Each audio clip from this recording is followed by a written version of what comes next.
Olá, tudo bem? Sejam bem-vindos ao Norocast, o podcast do Jornal Noroeste. O Norocast desta semana traz dois convidados aí muito especiais, pessoas de destaque na Receita Federal. O programa recebe Marcos Vanderlei de Souza, que é o delegado da Receita Federal em Maringá. Ele que é natural aqui de Nova Esperança, formado em agronomia pela UEM e em direito pela UEL, e ingressou na Receita Federal em 4 de janeiro de 1993. E hoje comanda uma das delegacias mais importantes aí do interior do Paraná. A entrevista também conta com a presença de Marcos Luchasenko, que é analista tributário da Receita Federal, assistente do gabinete e representante local de cidadania fiscal da Delegacia da Receita Federal em Maringá. Ele que é graduado em tecnologia de processamento de dados e administração, ambos pela UEM, integra o órgão desde 13 de novembro de 1995. Nessa edição, os convidados falam sobre o papel da Receita Federal na sociedade. Cidadania fiscal, arrecadação, serviços aí que são voltados ao cidadão e temas fundamentais para compreender como esse órgão tão importante contribui para o desenvolvimento econômico e social do país. Acompanhe o episódio do Norocast e fique por dentro de informações e reflexões que aproximam a Receita Federal da comunidade.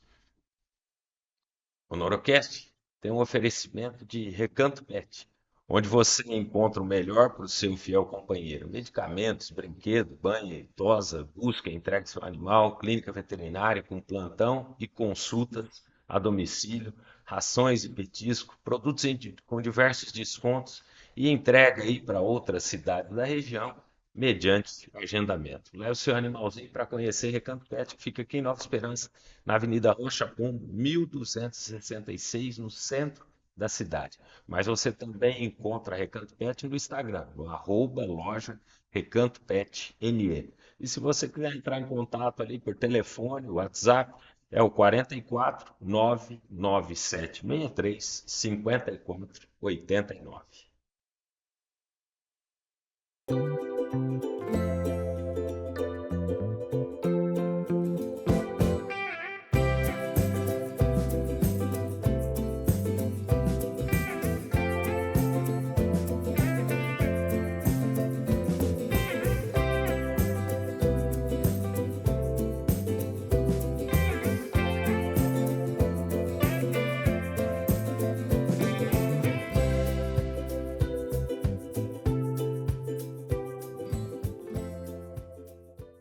O Norocast também tem o oferecimento da Cressol. Faça como o Daniel, porque na Cressol, cooperar é ganhar. A Cressol me convidou para fazer uma música, para te contar sobre uma promoção boa demais. Quanto mais você investe, mais tem chances de ganhar. São 10 milhões em prêmios pra você aproveitar. Você vai mudar de vida, você pode acreditar. Porque na Cressol cooperar é ganhar. Você vai se amarrar nessa promoção. Na Cressol, cooperar é ganhar. O Norocast está no ar.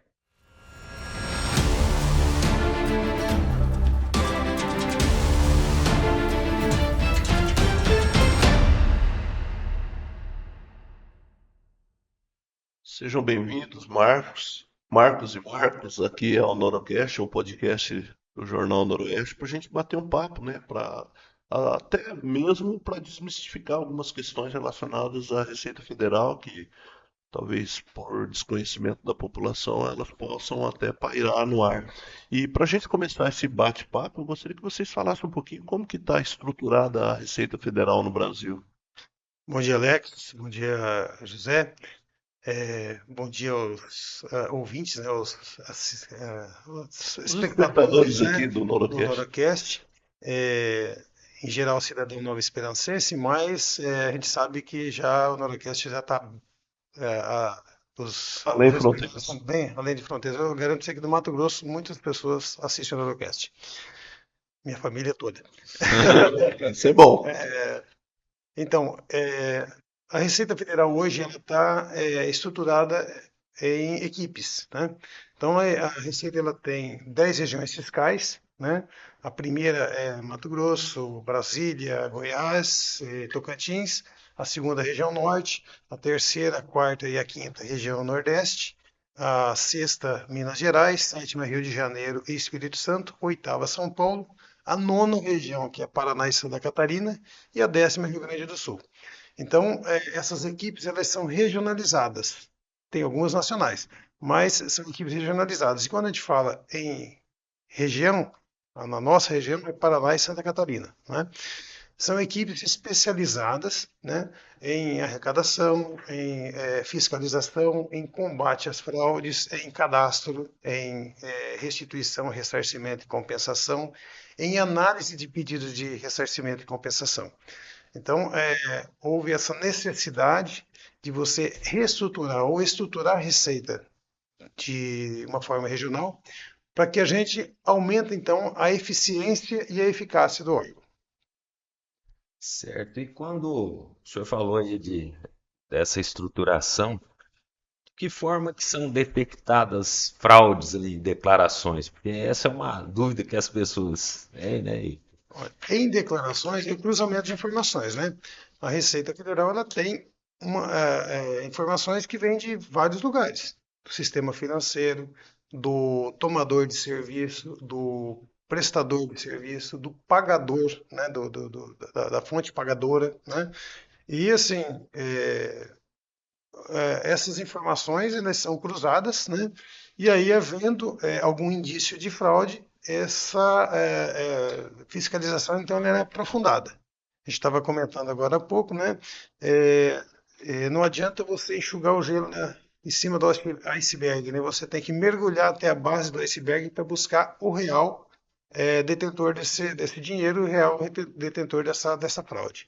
Então, com o cruzamento de informações, né, e depois do cruzamento, né, detectando essa possibilidade, essa possível existência dessa fraude, aí sim é feito, às vezes até busca e apreensão, né, de documentos, e aí você faz esse tratamento, né, dessa fraude e busca, juntamente à justiça e às polícias,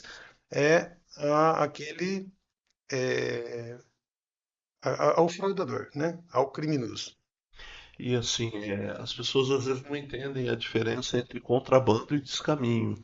E isso é muito comum, eu acredito, né, que esse desconhecimento. E como que a Receita combate esses crimes e o que dá para se entender de contrabando, crime de contrabando e o que é efetivamente o descaminho?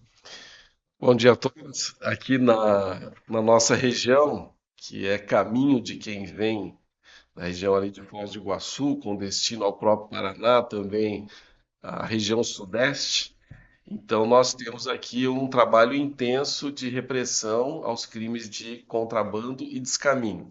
A diferença entre um e outro é que, no caso do descaminho, é quando o cidadão traz alguma mercadoria estrangeira para o país, mas não paga o tributo devido. É uma mercadoria que é permitida a sua importação, a sua introdução no país, no entanto, ele não segue as regras, ele não paga o imposto devido. Já o contrabando, ele está trazendo alguma mercadoria ou que é proibida, ou que para trazê-la você precisa de alguns pré-requisitos, algumas autorizações. Por exemplo, você pode importar medicamentos, mas para isso você precisa de um controle da Anvisa, dos órgãos que regulam que tipo de medicamento vai ser importado. Alguns são autorizados e outros não. Então você não pode trazer medicamento comprando ali no Paraguai, por exemplo, que é mais comum, e trazendo diretamente sem passar por esse controle. Então, nesse caso, também se caracteriza o contrabando. O mais comum aqui na região é o cigarro, né, que é proibida a sua importação dessa forma, e as pessoas trazem, e a Receita acaba apreendendo uma grande quantidade de cigarros, que é o item mais apreendido aqui na nossa região, como contrabando. O interessante é isso que você colocou aqui, Nova Esperança, nossa região aí, como nós estamos relativamente próximos aí a Salto del Guairá, né, que é a primeira cidade aqui do Paraguai, As pessoas têm o hábito de formar algumas caravanas, junto um grupo de 4 amigos. Ah, vamos para o Paraguai? Ah, vamos. Aí rateia o combustível e cada um sai para fazer suas compras. De repente, se alguém for lá e comprar algo que é proibido, o condutor, o próprio veículo pode estar incorrendo em ter algum problema, né? Porque ele está levando e está trazendo algo que não é permitido no Brasil, né? Então tem que ter muita cautela também nesse sentido. Sim, a principal coisa é identificar de quem é cada mercadoria. Quando é um veículo coletivo, um ônibus ou mesmo uma van, é necessário que o motorista, a empresa, faça a identificação de cada uma das mercadorias, para que o dono seja, se, Identificado. se for o caso da apreensão, ele seja o sujeito passivo ali. Agora, se há o transporte de mercadorias sem a identificação, às vezes escondidas no veículo, né, aí então o motorista, a empresa é responsabilizada por isso.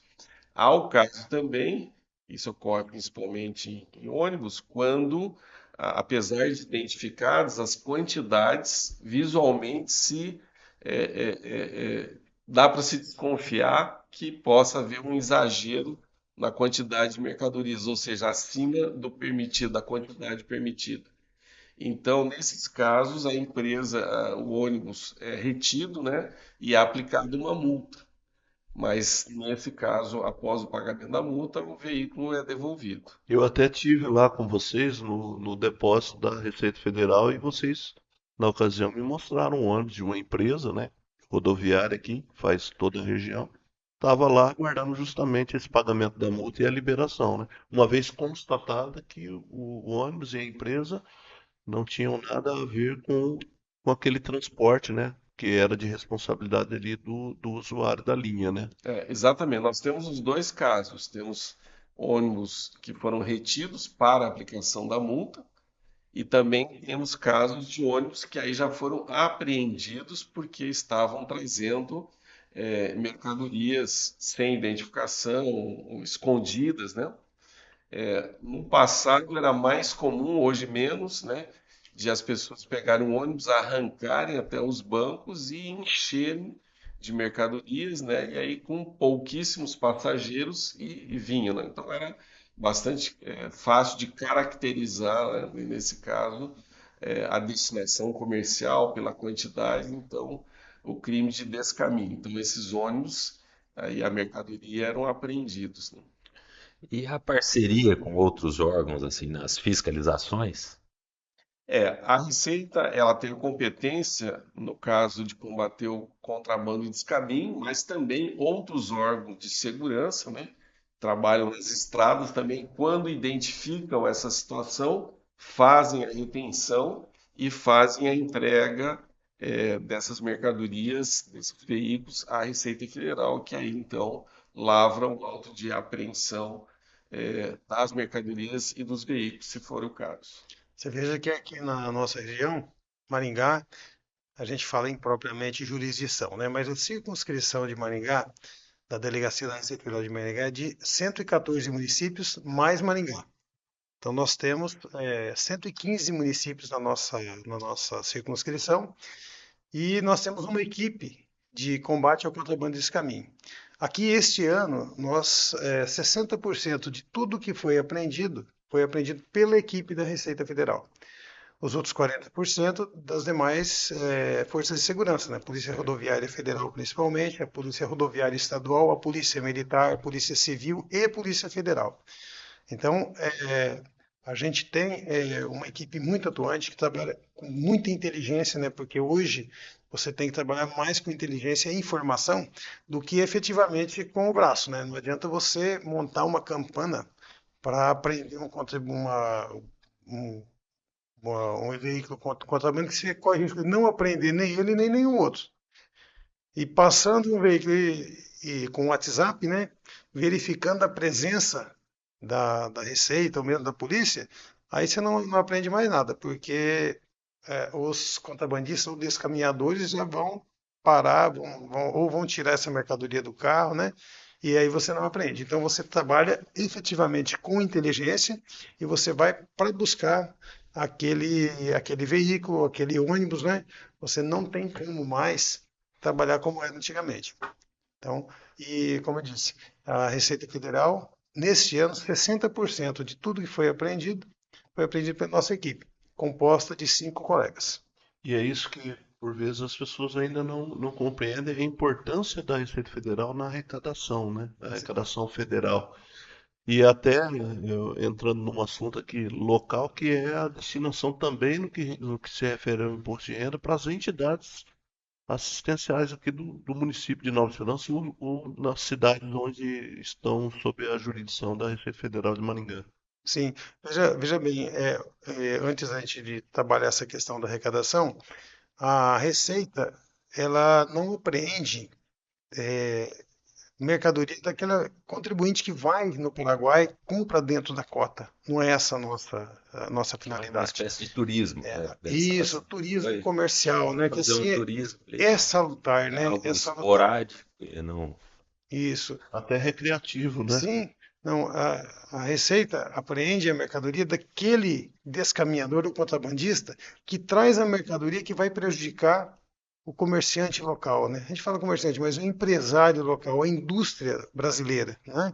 O cara vai lá e me traz 200 smartphones, ora, né? Aquele empresário que está trabalhando de acordo com as normas do mercado, ele vai ser penalizado, o emprego vai ser destruído. Então, aquele contrabandista que traz azeite falsificado, ele está prejudicando a saúde da população, né? Então, o combate ao contrabando desse caminho visa a proteção da sociedade, da saúde da população, do emprego no Brasil e daqueles empresários que estão estabelecidos, que pagam os seus impostos, né, que cumprem as normas do país. Em relação à arrecadação, o ano passado, 94% de todo o que da arrecadação que a União recolheu foi feito pela Receita Federal. Então, de cada R$ 10 arrecadado, R$ 9,40 foram arrecadados pela Receita Federal. Mas em torno na média, 90% do que arrecada é a Receita. Os outros 10 da Procuradoria da Fazenda Nacional, né, que também são lançados pela Receita, não pagam, encaminhado para inscrição na dívida ativa, a Procuradoria arrecada, royalties de petróleo e outras receitas federais, né? Então, na média, 90% do que é arrecadado pela Receita Federal. O que garante a estrutura, o que garante a saúde, a educação, a segurança, né?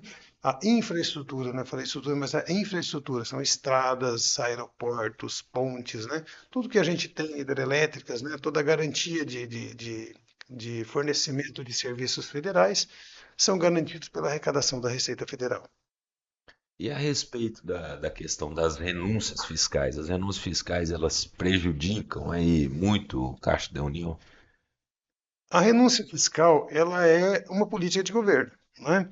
Então, ela ocorre quando o governo abre mão, então, de receber total ou totalmente ou parte dos tributos devidos em prol de um estímulo da economia ou de programas sociais, né?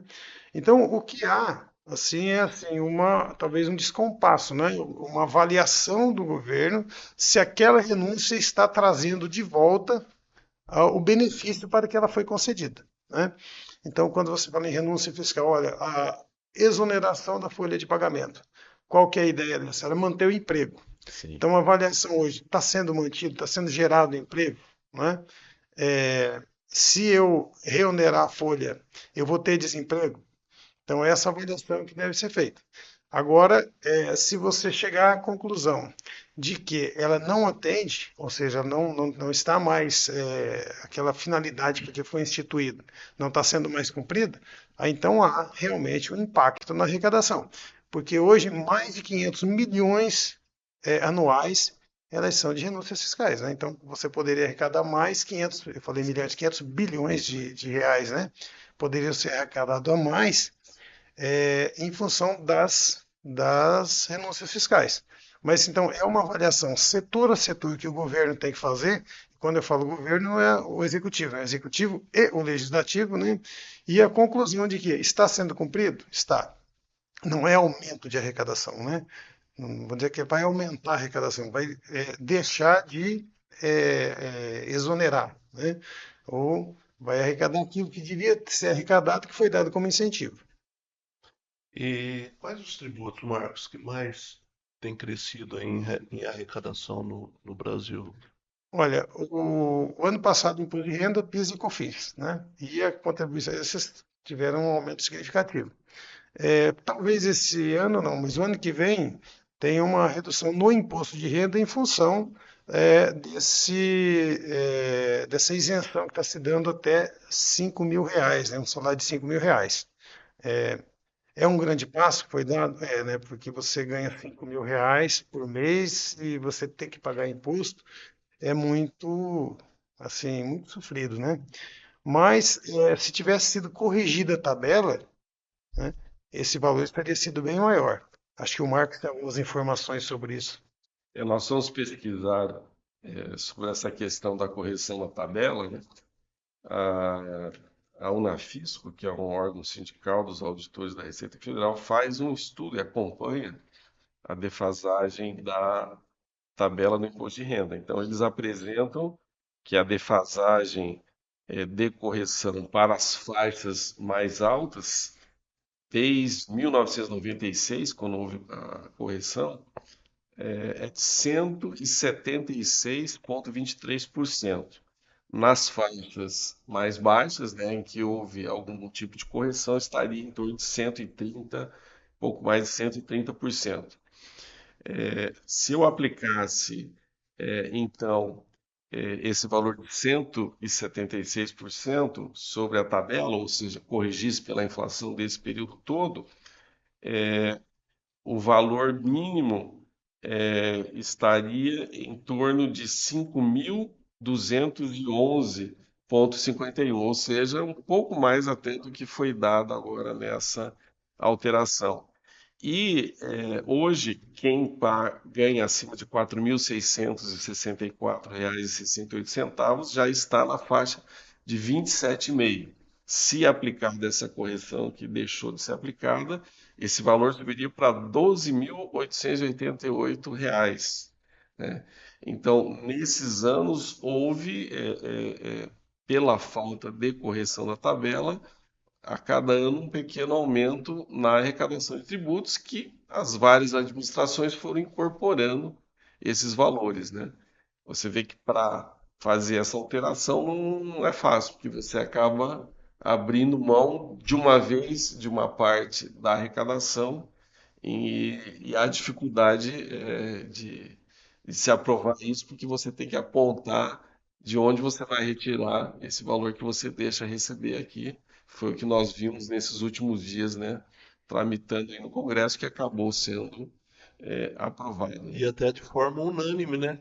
Eu não me lembro no Congresso Nacional você ter uma votação de forma unânime, né? Ali os deputados, né? Sobretudo da Câmara dos Deputados, eles votarem uma questão, fecharem uma questão com 100% dos deputados favoráveis. Porque há um reconhecimento de que a tributação está muito pesada em quem ganha menos, né? Então, houve um reconhecimento de todos os deputados que realmente era uma forma, a Necessidade. necessidade de uma forma justa de trabalhar aquele que ganha menos. Não, e como comentou, ano passado teve essa questão da reforma tributária e óbvio, né? Estamos falando aqui a exemplo, né? O TCMD, o Imposto Estadual, ele saltaria de 4% para 8%. Assim, a Receita participa desse debate a nível nacional aí da reforma tributária, o que que aconteceu, as modificações. Quando a gente fala sobre a reforma que já aconteceu, né? Sim, A Receita participou ativamente. Da reforma do imposto de renda, ela tem participado bastante também. Neste momento, na reforma, na lei complementar 214, a Receita tem, acho que 40 grupos trabalhando os sistemas que vão. 40 grupos, né, Marcos? Faz 41. 41 grupos que estão criando os sistemas que vão possibilitar que essa reforma entre em funcionamento já agora em 2026, né? certo. Antes do meu acidente, né, eu estava trabalhando com a equipe de cadastro, chama COCAD, Coordenação de Cadastros, né, que está trabalhando o CIB, o SINTER, né, e o e o sistema de preços de terras do Brasil. Mas aí agora eu estou há 2 meses afastado, né? Fiquei 2 meses afastado e não consegui acompanhar mais, né? Então esse é uma equipe que está trabalhando Grupo de né? estudo ali que Não, faz. já está Já está em criando plano, os né? sistemas, né? Ah, Os sistemas da Receita. Tem um outro grupo que é muito importante, até assim, do meu ponto de vista, todos eles são importantes, né? Mas que está trabalhando a split payment, que vai ser revolucionário, né? Então você faz uma compra, fez o pagamento, né? O que é do comerciante vai para ele, o que é da União vai para a União, o que é do Estado para o Estado, o que é do município para o município. Isso vai, né, revolucionar a arrecadação de tributo, né? Então, assim, é, são são sistemas, são regulamentações extremamente delicadas, né, e que vão surtir um efeito assim revolucionário na arrecadação de tributo no país. A Receita ela tem uma área lá nas unidades centrais que sempre trabalha com estudos sobre a arrecadação. Então, às vezes ela é consultada pelo governo. Se eu aumentar tantos por cento tal imposto, quanto que isso impacta na já. arrecadação? Ou se eu reduzir tantos por cento, quanto impacta A Receita que na apresenta esses arrecadação? números, então. Então existe um grupo permanente que faz esses estudos, né, as simulações, subsidia a tomada de decisão pelo executivo e também pelo legislativo. Nesse caso específico, que já foi feito os estudos e a lei complementar foi aprovada, né, com as alterações da legislação, agora é o trabalho de colocar em execução. Então, essas equipes estão trabalhando para fazer com que o que foi definido na reforma seja implementado e passe a funcionar a partir do ano que vem. Certo. E trabalhando a todo vapor. Vai É, ser trabalho pesado. E dá para a gente dizer que o sistema tributário brasileiro é justo? Vou colocar vocês numa saia justa aqui. É difícil falar em justiça quando fala em pôr a mão no bolso do contribuinte, né? Eu acho, pessoalmente, que o problema do nosso sistema tributário é a complexidade dele. É o custo que está sendo com essa reforma do consumo, né, que vai ser reduzido, é o tempo de trabalho do contador para gerar as informações, né, para você, né, no caso do PIS e COFINS, né, que é um tributo, que são 2 tributos, né, mas que para cada setor ele seria diferenciado. Então, o trabalho que dá para fazer, então a complexidade é grande. E o grande problema nosso não é a arrecadação do tributo, é a aplicação do recurso, né? Então eu acho que o cidadão brasileiro, né, ele estaria assim teria que estar mais imbuído na aplicação do recurso, aonde que esse recurso é aplicado, o que é feito, né? Como é que eu poderia dizer, a escolha de onde vai ser gasto o recurso do que efetivamente na arrecadação. Porque a arrecadação está em lei. A Receita não faz nada mais do que cobrar aquilo que a lei determina, né? Tem um grande, agora não me recordo o nome dele, que ele dizia o seguinte: enquanto o cidadão comum ele pode fazer tudo o que a lei não proíbe, o servidor público, e em especial o servidor da Receita Federal, ele só pode fazer aquilo que a lei determina.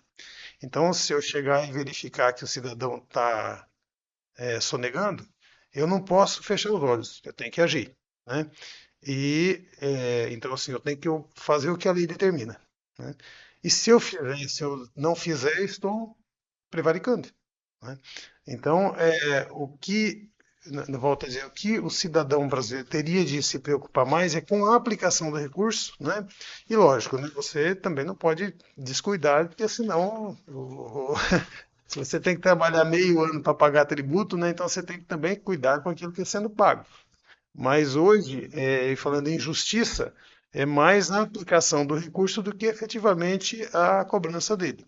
O Marcos, e você tocou num ponto, eu havia comentado em algumas das perguntas anteriores, mas eu vou voltar a falar, que é a destinação do imposto de renda, onde você fala da participação social na aplicação do recurso. E você que talvez que nos assiste e que acha que o governo está aplicando mal, o recurso, você tem a possibilidade de destinar parte do imposto de renda para as entidades assistenciais do próprio município. Aqui nós temos em Nova Esperança a Associação Ninho da Águia, tiveram aqui conosco recentemente, fazem um trabalho maravilhoso.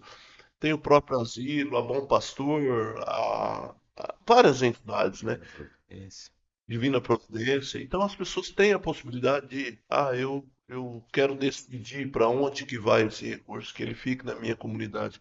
E houve aí um crescimento na destinação, mas ainda muito aquém do potencial que isso pode ser estabelecido, né, Marcos? Sim, o cidadão, a lei permite para o cidadão, pessoa física, destinar até 6% do que é devido para o imposto de renda, ou seja, em vez de eu pegar e mandar de cada R$ 100, eu mandar 100 para Brasília, eu posso mandar 94 para Brasília e 6%, né, eu destinar ao Fundo do Direito da Criança e do Adolescente e ao Fundo do Direito da Pessoa Idosa, que fica, isso estou falando da pessoa física, tá?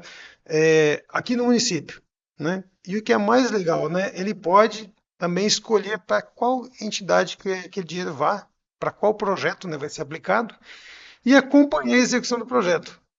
Isso é cidadania fiscal, né? O cara exercer a cidadania na plenitude. Veja bem, eu paguei, né, escolhi para onde vai e acompanhei a execução do projeto, né? Então, Nova Esperança, o ano passado nós estivemos aqui, fizemos aqui com vocês, aqui no Noroeste, no Noroeste, nós visitamos todos os escritórios de contabilidade daqui de Nova Esperança, o Max lá né? Nós fizemos a visita e houve um crescimento, mais que dobrou o valor destinado. Mas está muito aquém do potencial, né? Então, o que falta um pouco, Marcos? É o contador orientar ou o próprio contribuinte falar? Deu medo. Porque daí talvez o contribuinte tenha medo de cair na malha, né? Ó, eu vou deixar para o Marcos, que o Marcos é o representante da cidadania fiscal aqui na nossa delegacia, né? Nós temos tentado entender exatamente isso. Por que as pessoas não fazem essa destinação? Nós até estamos conversando com a Universidade Estadual de Maringá para que eles façam uma pesquisa. E eles se prontificaram a fazer até inicialmente dentro do campus, com os funcionários, os professores, para saber por que já têm o conhecimento, sabem que é legal, que a lei permite, e mesmo assim não fazem a Pode destinação. ser até um objeto de estudo de um doutorado, quem sabe? Uma tese Pode virar. pode virar uma tese. Exato. Mas assim, nós já observamos que existem alguns motivos que a gente está tentando resolver. Um é a falta de informação, que a gente tem trabalhado muito nisso. Tem pessoas que não param para estudar o caso, não param para ver como que é. E aí, cara, deixa isso para depois e acaba passando, né? Existe também um temor, que é totalmente infundado, de que se eu fizer essa destinação, a Receita vai aumentar o olho em cima da minha declaração. Isso é realmente uma ilusão. Até porque, né, ninguém pode ser penalizado por exercer um direito previsto em lei. A Receita jamais vai fazer isso. Dá mais trabalho para o contador? É um trabalho mínimo, né? Ele tem que fazer realmente. O programa ele emite um documento, DARF, para que seja recolhido no banco, né? E depois informa da declaração. É um trabalho, mas é um trabalho muito simples. O contador realmente é a pessoa que pode fazer isso mudar. Porque quando ele preenche a declaração, se ele incentivar o seu cliente a que faça a destinação, tranquilizá-lo, que é um procedimento sem problema algum, que não vai lhe trazer nenhum prejuízo, com certeza vai aumentar o número de pessoas que vão fazer essa destinação. Prova disso é o trabalho que nós fizemos junto com os contadores aqui, que resultou aí num incremento de mais de 100% na destinação aqui no município de Nova Esperança. Gente, nós que moramos aqui, né, Zé, os meninos aqui da nossa equipe, o Caio e o Pedro, a gente sabe o trabalho que é desenvolvido pelas entidades assistenciais, como bem falou, a Divina Providência, Ninho da Águia, A paz. Asilo, assim, é um trabalho de excelência. Então, você contribuindo, você tem a possibilidade de destinar parte do imposto de renda devido para essas entidades. Me parece que hoje, do potencial todo, está em torno de 30% apenas, né? Já cresceu muito, né? Não chegou a 30. Não chegou a Não chegou a 30, mas está quase lá. E isso no município de Nova Esperança. Se eu vou pegar a média do Brasil, é muito menos, é menos de 10%. A média do Brasil está menos de 5%. Menos de 5%. Menos de 5%.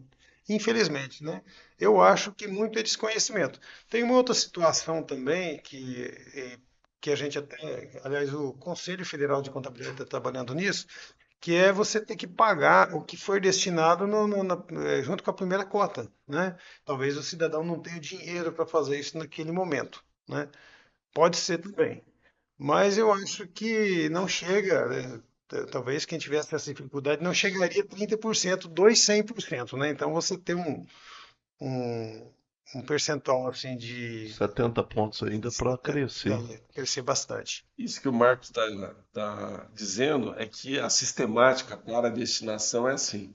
No último dia útil do mês, tem sido do mês de maio, que é o último dia para entrega da declaração, você tem que emitir um DARF que o próprio programa emite e faz o recolhimento na rede bancária. Se você apurar na sua declaração imposto a restituir, então esse valor que você depositou para os fundos vai vir somado à sua restituição. Então você vai receber de volta esse valor junto com a sua restituição. E aí talvez tenha essa dificuldade que eu tenho que fazer lá o depósito, o recolhimento no último dia 8 de maio, mas eu vou receber a minha restituição 1 mês, 2 meses depois, né?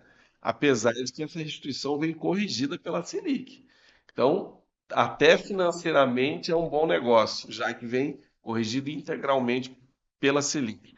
Já no caso do cidadão que apura imposto a pagar, então ele já teria que pagar no último dia útil de maio a primeira parcela ou a totalidade do imposto apurado. Então, ao invés de ele fazer um DARF para pagar o imposto, ele vai fazer 2 ou 3 e dividir esse valor. Então, para quem apura imposto a pagar, ele não tem que retirar o dinheiro do bolso, ele já teria que fazer isso para pagar o imposto, né? A única diferença é que o recolhimento para os fundos deve ser feito integralmente no último dia útil de maio. E já o imposto pode ser parcelado. Então, essa talvez sejam algumas dificuldades que ainda possa estar segurando alguém. Há um trabalho junto ao Congresso para se tentar mudar isso de modo que ele não precise antecipar o valor. E aí realmente vai ficar mais tranquilo se isso está impedindo alguém. Se ficasse algo meio compulsório, ia ser legal, né? 6% obrigatoriamente tem que destinar localmente, né? Mas é a opção do contribuinte, né? Sim. Tem que ser opção dele, É a né? opção dele, né? E quando a gente fala, só para enfatizar aqui, de trabalho assistencial, eu vou passar uma experiência que eu vivi aqui em Nova Esperança. Teve uma festinha para as crianças no Ninho da Águia e no final lá o presidente, Dr. Bernardo, deu uma oportunidade para uma criança fazer uma oração. E aquilo me emocionou muito, porque às vezes a gente faz a nossa oração, vocês são pessoas de fé, aqui nós estamos com pessoas de fé, e a gente às vezes agradece meio no automático por coisas, né, triviais, né? E uma criança, no momento que ela foi fazer a oração, fechou o olho, os amiguinhos todos com os olhos fechados, e ela, em agradecimento a todos os mantenedores que estavam ali presentes, falou assim: muito obrigado, Deus, por cada pessoa dessa que trouxe coisas para a gente poder comer. Olha só. O básico. O alimento deve ser o básico na mesa do cidadão. Então, a criança, na sua sensibilidade, né, ela agradecendo por ter algo na mesa. E às vezes a gente não nota, né, isso, né, que gira no automático, né, Zé? Sim, e a espontaneidade, né, da criança. São essas associações, igual essa verba, né, vem para auxiliar. Às vezes as pessoas não enxergam isso, né? Fica muito ali no medo lá do último dia lá de maio a declaração, né, e fica com esse receio, o medo da Receita aí, com que vai me pegar aqui, vai ter uma lupa maior para olhar o meu nome ali, o meu CPF, né? Então, As, isso é pe- as necessário. pessoas podiam fazer uma experiência, né? Faz a destinação um ano e vê se isso vai Foi trazer acontecer. algum Não, prejuízo, se vai e eu trazer digo receita. mais, faz um propósito de ir nessas instituições pelo menos uma vez por mês, visitar todas e conhecer o trabalho. Porque quando você vai lá, conhece, eu vi que a emoção tomou conta de nós aqui num breve relato. Agora vocês imaginem quem vivenciou esse momento com as crianças ali em torno da mesa, porque eles fazem uma vez por mês um bolo e uma festinha para todos os aniversariantes da Trindade. E essa criança, chamada a orar, fez a oração mais sincera, aquela que agrada efetivamente o coração de Deus, que foi pelo que estava ali à mesa. Nós ouvimos agora durante o trabalho na época da declaração de imposto de renda de uma entidade lá de Maringá, ela usou o termo que esse valor da destinação do imposto de renda transformou a entidade. Então ela mostrou lá fotos do antes e do depois das alterações, das melhorias que eles conseguiram fazer na entidade. Então talvez mostrar mais isso para os contribuintes seja alguma coisa que a gente deva fazer e para a pessoa se sensibilizar do resultado que dá essa destinação. E quando fala em declaração, quais seriam os erros mais comuns aí da declaração do imposto de renda? Olha, os erros que implicam em malha, mas depois a gente vai tentar desmistificar essa questão da malha, né? Ah, O cidadão se esquece de informar alguma fonte pagadora, às vezes colocam o dependente nas duas declarações, da esposa e do marido, né? Ou esquece de informar rendimento do dependente, também tem que informar. E muitas vezes acontece também dele fazer uma dedução, né, uma despesa médica, e por algum motivo o médico ou o dentista se esqueceu de informar na declaração dele. Esses são os principais, né? Tem outros também, né? Mas assim, os principais são esses aqui. Eu gostaria de aproveitar o espaço para desmistificar essa questão da malha, né? Então, assim, a Receita Federal ela não tem o afã de cobrar multa, né? Então, o cidadão ele apresenta a declaração de imposto de renda dele no dia 30 de maio, que seria o prazo, se apresentar dentro do prazo, né? Do dia 30 de maio até o dia 1º de janeiro, essa declaração ele não vai ter nenhuma intimação, não vai ter nada. Ele pode acompanhar, então, o processamento da declaração lá no site da Receita Federal, no portal ECAC, né? O meu imposto de renda, e ver o processamento da declaração. Se por acaso ele estiver em malha, vai estar o motivo da malha e o que ele precisa fazer para sair da malha, né? Então, tem todo esse período, às vezes até mais, nós estamos falando no mínimo dia 1º de janeiro, né? Para ele acompanhar, olha, eu errei, vou lá e conserto, retifico a declaração, ele vai sair da malha, né? Sem nenhum problema. Agora, infelizmente, ou felizmente, né? Porque precisa disso, né? Precisa ter a coerção, porque não para o bom contribuinte, né? Para aquela ponta da pirâmide, que seria o sonegador, que seria o fraudador, então tem que ter a penalidade a ser cumprida, né?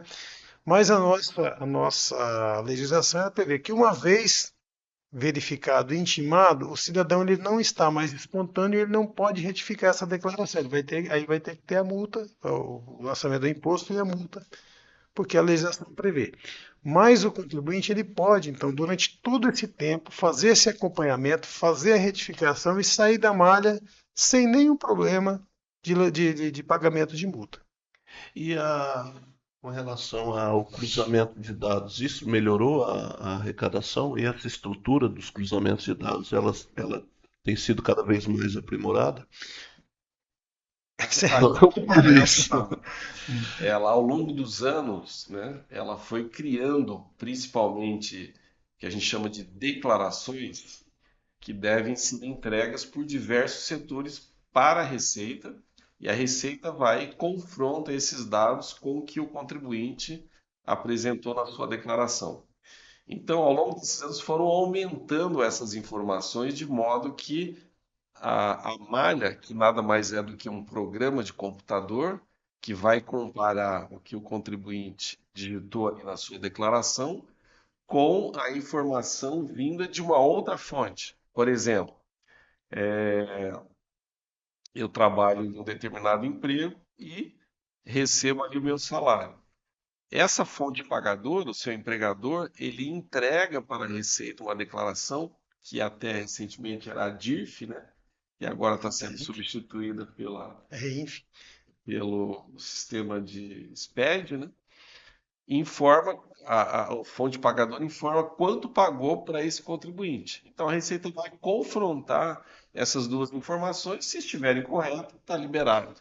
Se houver divergência, o contribuinte, por exemplo, ele pode ter tido naquele ano 3 fontes de renda e no preenchimento ele colocou, intencionalmente ou não, só 2. Então, nesse fechamento, nesse cruzamento de dados, vai se identificar que ele deixou de informar uma das fontes e aí a Receita vai colocá-lo na malha e vai apontar para ele, olha, está faltando aqui esses valores. Se ele esqueceu, tranquilamente ele vai fazer uma retificação, incluindo aquele valor e liberando a sua declaração da malha. Agora, existem informações que vêm dos cartórios, quando você compra e vende um imóvel, informações que vêm das administradoras de cartão de crédito, que mostra a sua movimentação ali no cartão de crédito. Você não pode, por exemplo, declarar que ganhou 100 mil no ano e gastou 200 no cartão de crédito. Então, se indica uma incoerência, né? Então, a Receita vai selecionar essa declaração para se checar o que aconteceu. Existem também informações que vêm das imobiliárias. Se você recebe, por exemplo, aluguel, também é informada a Receita. Informações de movimentação financeira que as instituições financeiras apresentam para a Receita. Então, todos esses dados são confrontados para se verificar se o que foi apresentado é o correto ou não. Tanto é que agora nós temos já há algum tempo, mas ela melhorou muito, a declaração pré-preenchida. O que é a declaração pré-preenchida? A Receita já pega todos esses dados que ela recebeu de outras fontes e preenche a tua declaração.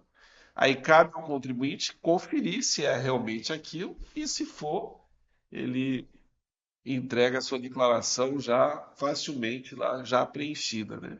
Se houver alguma incoerência, ele pode então fazer a correção ali, já que a Receita recebe essas informações de outras fontes e essa fonte eventualmente pode ter informado com ele.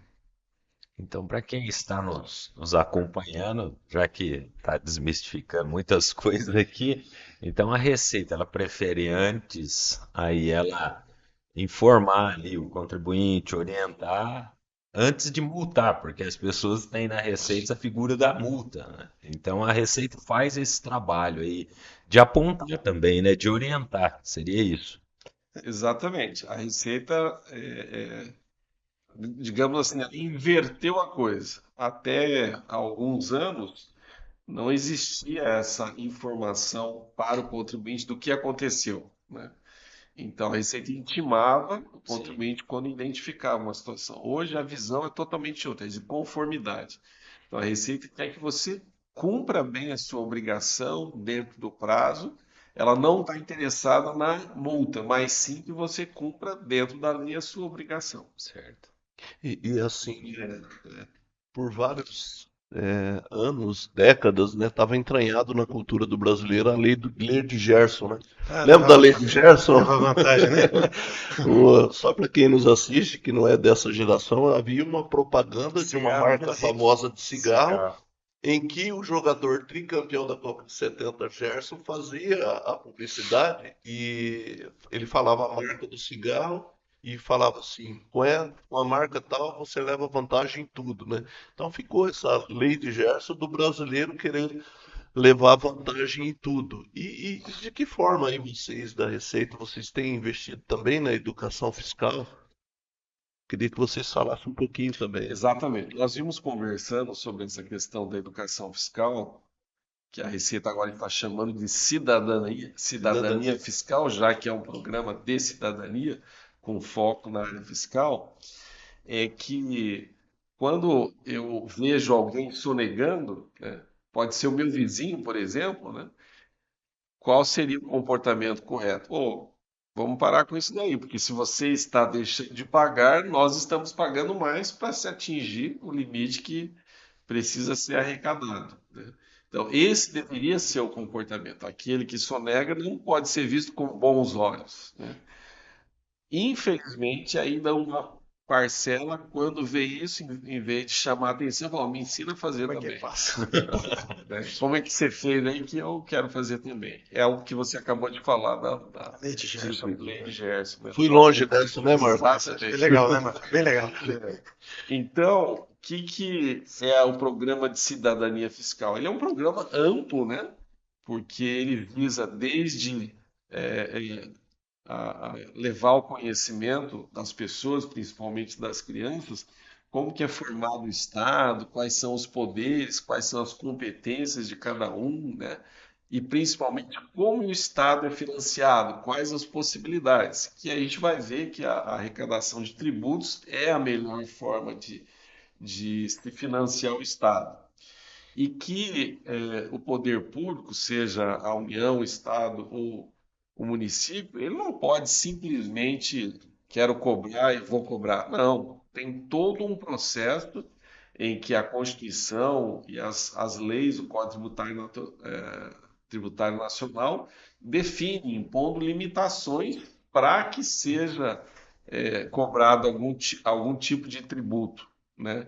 Então, o processo, ele, para se criar, para se aumentar, é um processo que envolve todo o processo legislativo, né, discussões em torno do tema para que seja aprovado algum imposto. Houve, inclusive, recentemente aqui no nosso país, um boato, né, de que se cobraria tributos toda vez que você passasse o Pix, né? E muita gente caiu nessa, Dos acreditou mesmos que fosse criadores do verdade. confisco da poupança, né? Acreditou que fosse verdade. Por quê? Porque a pessoa não tem os conhecimentos básicos sobre a criação, por exemplo, de um novo imposto, que é, como eu acabei de falar, um processo bastante complexo, que tem que se observar várias etapas. A Receita, se ela quisesse, ela não poderia simplesmente criar o tributo aí de uma hora para outra. É claro que existem alguns tributos que a legislação permite que, por um ato, um decreto do executivo, possa ser alterada a alíquota. É o caso do IPI, do IOF, né? Porque são impostos que, além de arrecadatórios, ele tem uma função de regulação da economia. Então, por exemplo, se eu quero que tenha mais dinheiro no mercado, que eu quero emprestar mais, então eu diminuo o IOF para facilitar o empréstimo. Ao contrário, se eu quero diminuir a quantidade, então eu vou aumentar o tributo para dificultar isso. Na importação e exportação, isso é muito comum também. Quando está faltando um produto aqui, o país diminui a alíquota do imposto de importação, do IPI, para que Suprir a demanda, né? suprir a demanda, né? Então, esses impostos, eles são, além de arrecadatórios, regulatórios. Mas, então, tem essa exceção que dá abertura para o executivo fazer a alteração de alíquotas sem passar por um procedimento legislativo. Esse trabalho de cidadania fiscal, pegando as crianças ali, é muito interessante, porque a gente vem uma nova geração mais consciente. E agora, mas como conscientizar daí essa geração a respeito da importância mesmo dos tributos? Porque parece que ficou muito assim, não, eu tenho que pagar para o governo, tenho que pagar para ter casa, tenho que pagar para ter carro, daí o que eu ganho eu tenho que pagar, e as pessoas, isso daí ficou muito enraizado no próprio sentimento aí, às vezes, da grande maioria dos brasileiros, que hoje são adultos, né? Nós usamos, principalmente no trabalho com crianças, o exemplo do condomínio. Quem mora num condomínio, em num edifício, entende bem o que é isso. Nós temos lá despesas comuns, né? Nós temos empregados, porteiro, a pessoa que limpa o prédio, tem a conta de luz, tem a manutenção do elevador. Então, os moradores precisam recolher lá a taxa de condomínio para que sejam arrecadados esses recursos e sejam pagos essas despesas. Por exemplo, se eu quero construir alguma coisa nova, melhorar lá a sala gourmet, digamos, do edifício, então precisamos de arrecadar mais recursos. Então vamos fazer uma assembleia e vamos votar. Vamos aumentar a taxa de condomínio ou não, né? Então, se for Chamada de capital, Vai né? chamar de cara. então as pessoas têm que recolher esse valor para que seja feita aquela nova obra. E também a opção de onde usar, né? Pessoal, tem dois, eu tenho que reformar o jardim e tenho que reformar a sala. O que que eu vou fazer primeiro? Vamos votar. Então, é mais ou menos o que acontece com o orçamento da União. Onde que nós vamos aplicar o dinheiro no ano que vem? É aqui ou ali? Aí começa a discussão. Inclusive, se alguns dos condôminos deixarem de recolher a taxa, para que a gente atinja o valor necessário para pagar a despesa, eu vou ter que cobrar mais dos outros. Então, teria que ter uma receita lá dentro do condomínio para cobrar de quem não fez o recolhimento dentro das regras do condomínio. Então, é mais ou menos assim. É gostoso pagar imposto? É óbvio que não, e nem com um programa de educação fiscal a gente vai convencer alguém que seja um prazer, seja gostoso pagar imposto. Mas é necessário e nós temos também que ficar de olho para que esse recurso seja bem aplicado. Tanto no condomínio nós temos que fazer isso, como em relação aos tributos na União, no Estado e nos municípios, né? Aí talvez você pudesse perguntar, como que eu posso fazer isso? Como que eu posso ficar de olho na aplicação, né?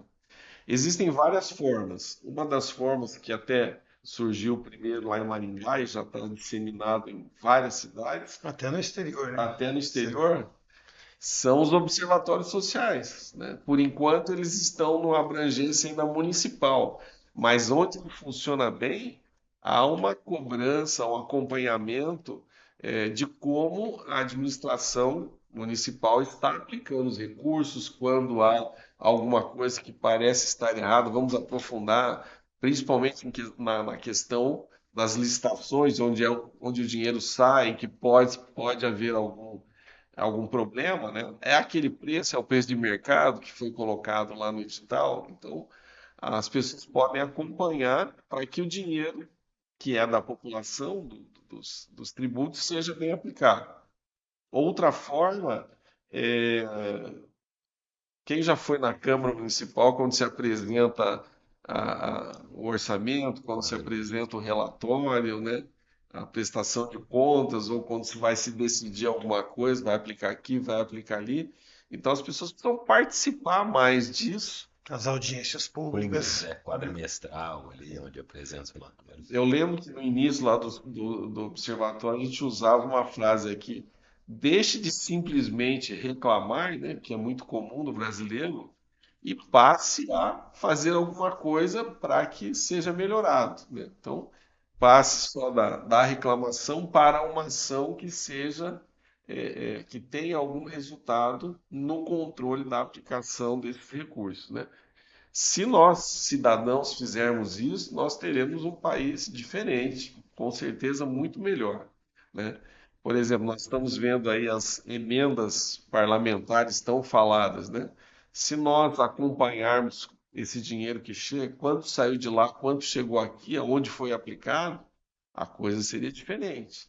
E um exemplo é essa última alteração na Constituição, né? Que a população não se revoltou, né? Se posicionou contra e foi simplesmente arquivado no Senado, né? Será a PEC da impunidade, chamada PEC da Sim, impunidade, não estou entrando no mérito se é ou não, né? Ah. Chamada PEC da impunidade, que a população se posicionou e o Senado simplesmente arquivou, né? Recusou, né? Só mais uma complementação, se o Marcos me permite.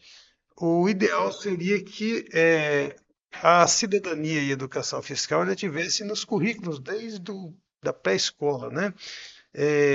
Nós conseguimos, né? Nós não, né? A UEM conseguiu já colocar no vestibular a questão da educação fiscal.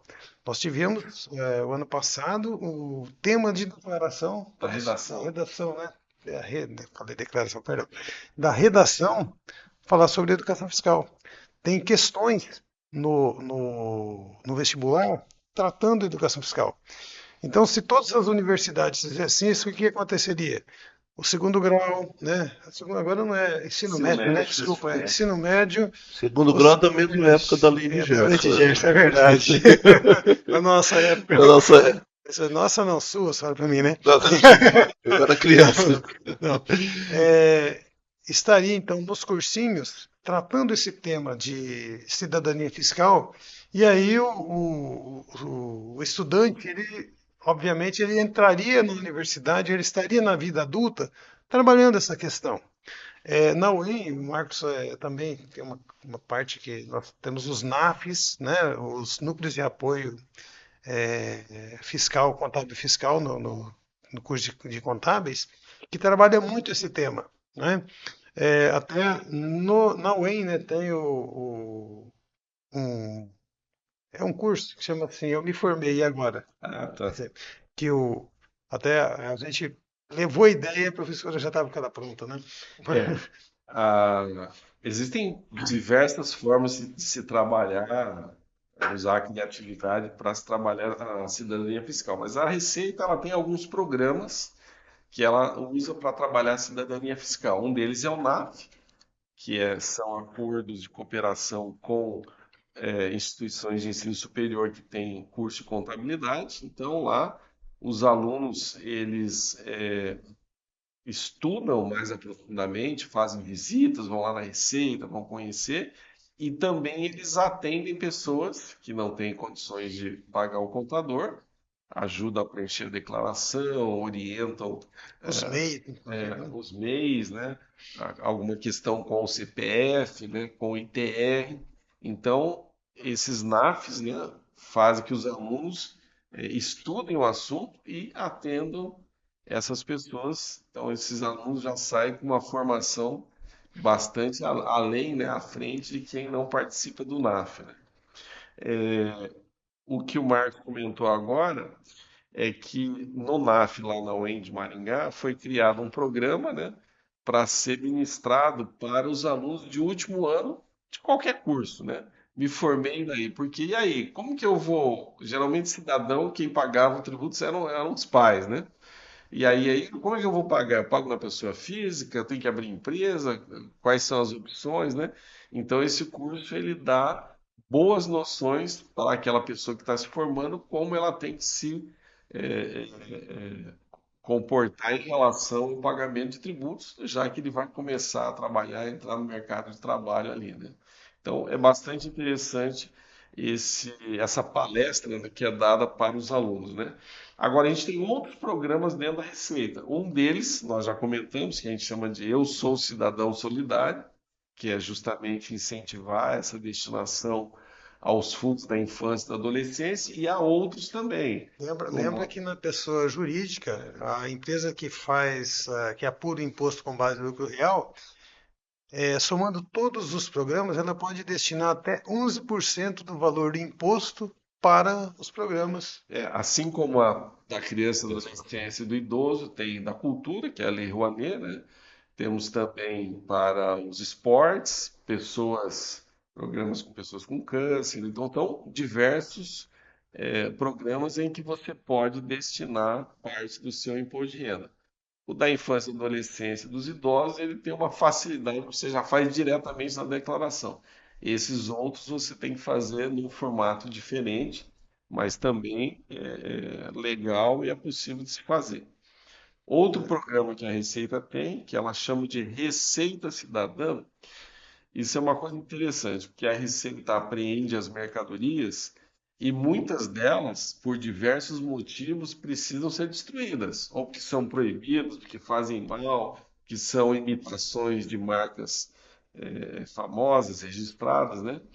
E até alguns anos atrás, a Receita muitas vezes até pagava para destruir essa mercadoria, para colocar no aterro sanitário e etc, né?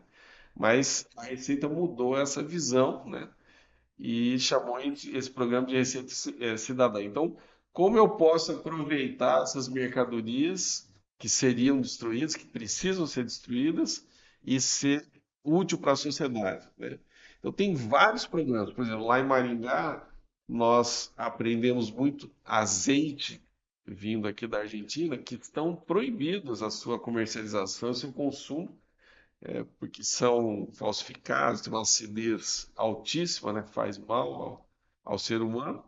Mas a Universidade Federal do Paraná, o campus de Jandaia do Sul, desenvolveu um programa que transforma esse azeite em biodiesel. Olha, Então, nós bacana. estamos fazendo a destinação desses azeites apreendidos para a universidade, ela transforma em biodiesel e está sendo usado na frota de ônibus escolares lá do município de Jandaia.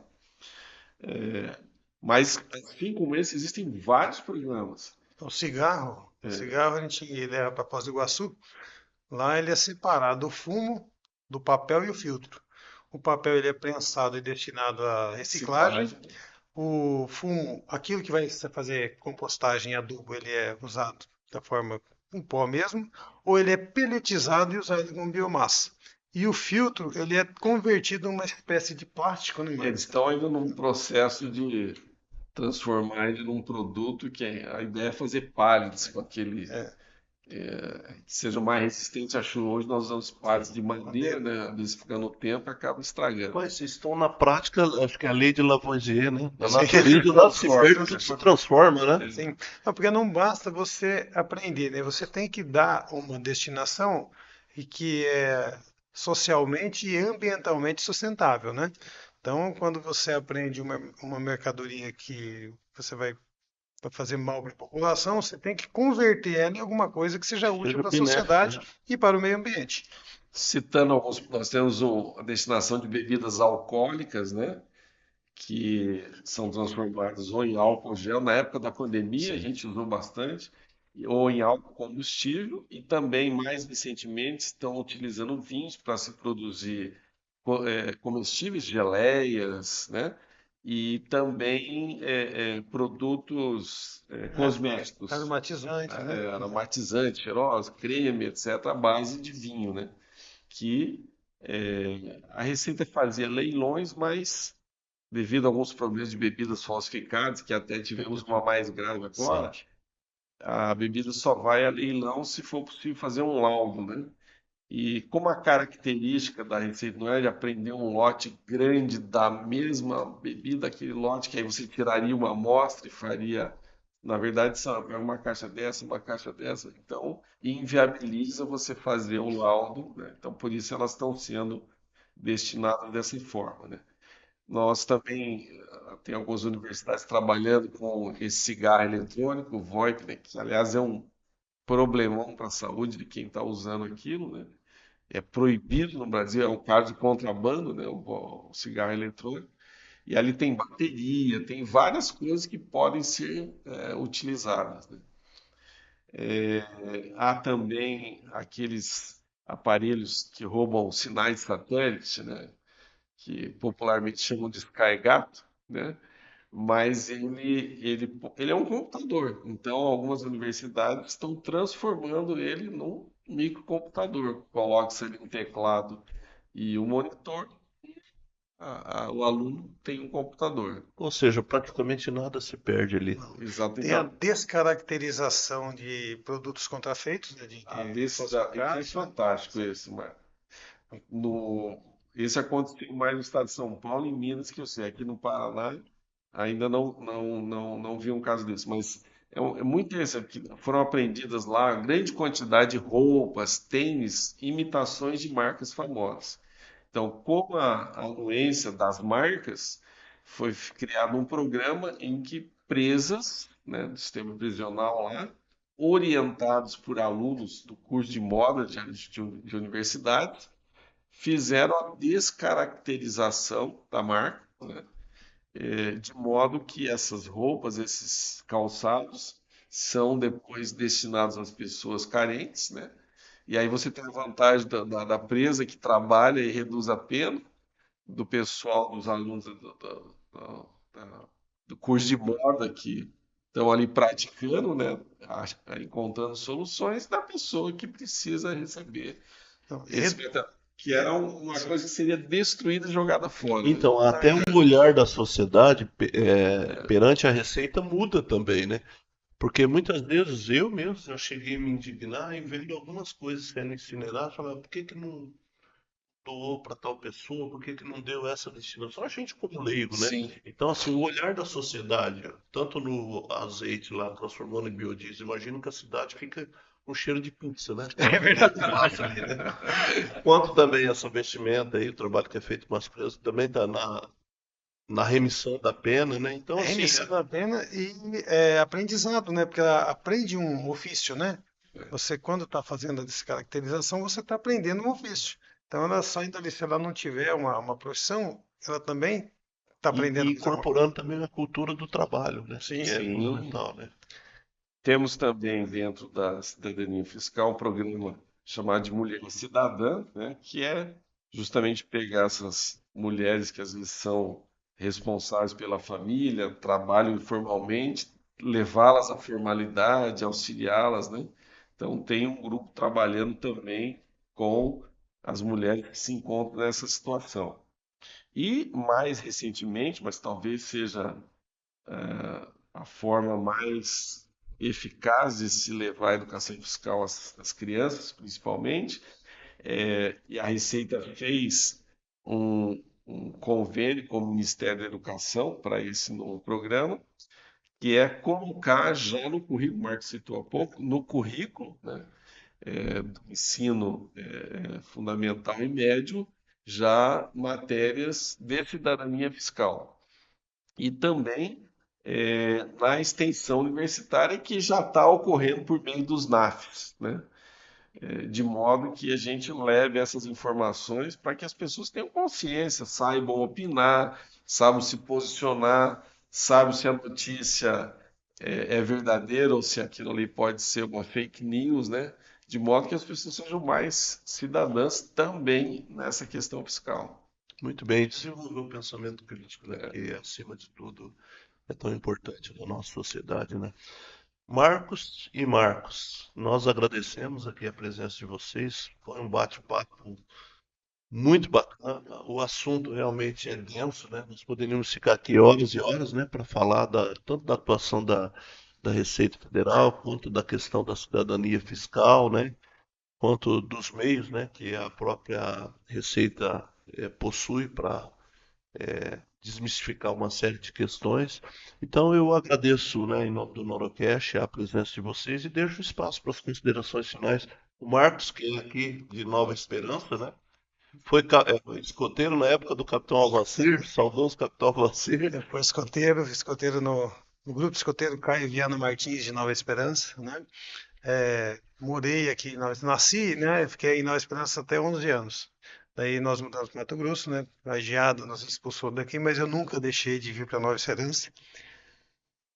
Tenho parentes aqui, meus avós moravam aqui, né? Já falecidos moravam aqui. Eu sempre estava em Nova Esperança. Voltei para estudar em Maringá, mas aqui em Nova Esperança. Nunca me esqueci daqui, nem vou esquecer. Nova Esperança é uma paixão. Bem, Estamos à disposição aí para novas conversas, se assim entenderem, né? E esse também é um dos objetivos da cidadania fiscal, né? Levar as informações para as pessoas, de modo que elas possam conhecer, possam não cair numa roubada, por exemplo, quando vão, nós falamos aqui ao país vizinho aí, para passeio, de repente trazem mercadorias acima do que poderiam e acabam perdendo essas mercadorias. Então, conhecer as regras, né, é muito importante quando vamos ao exterior e vamos trazer essas mercadorias também. Até porque também a pessoa tem que saber o que está comprando e onde também vai comprar, dentro da cota, se o produto é autorizado para adentrar no Brasil e também Exatamente. a origem do produto, porque a gente sabe lá, a garantia sou idiota, né? Muitas vezes lá, né? Tem que lembrar que você fazendo a compra lá, não é porque está dentro da cota e seja um produto legal que você pode usar. Ele não pode ter destinação comercial, né? Eu não posso ir lá comprar $500 em brinquedos. Olha, a não ser que eu tenha uma família muito grande, né? Que talvez não é o caso. Então, Fui lembrado pelo Caio ali. Você que nos assiste, né? Deixa o seu like, né? Se não é inscrito, que se inscreva no nosso canal, compartilhe esse vídeo com mais alguém. E em nome do Norocast, agradecemos a presença de todos aqui. Zé. Nós só queremos agradecer mais uma vez por ter aceitado o nosso convite, por trazer tanta informação aqui no Norocast, levar essa informação, né, através do YouTube, ele fica disponível aí no canal do jornal. Então, muito obrigado pela presença de vocês, o Norocast é muito grato. E esse é o Norocast, o podcast do Jornal Noroeste, onde traz informação, traz conhecimento com credibilidade, com pessoas que realmente entendem do assunto. Nós agradecemos a você que nos acompanhou até aqui e aguardamos você em nosso próximo episódio. Então, um forte abraço, até a próxima.